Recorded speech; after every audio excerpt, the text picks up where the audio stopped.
Welcome to the Slop Temple. We pray this video helps. You start by confirming basics so you can act fast. Make sure battery is above 20% and you have access to Wi-Fi for downloads. Once done, backup contacts and critical settings to Samsung Cloud or a PC because resets can wipe data. Next, power off the phone, remove and reset the SIM with the SIM tool to rule out poor contacts. This first step often resolves detection errors.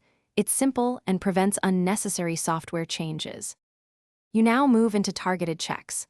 Open Settings, go to Connections, then Mobile Networks to confirm the preferred network type. Ensure 5G/4G selection matches your plan.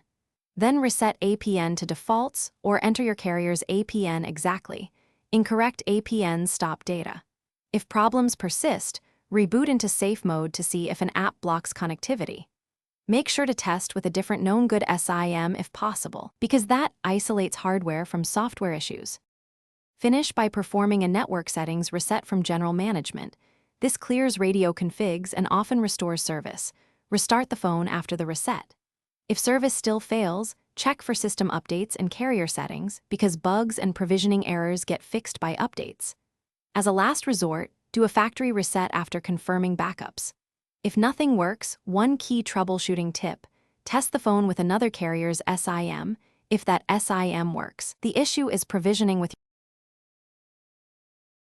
Thanks for watching. Consider subscribing if we helped you.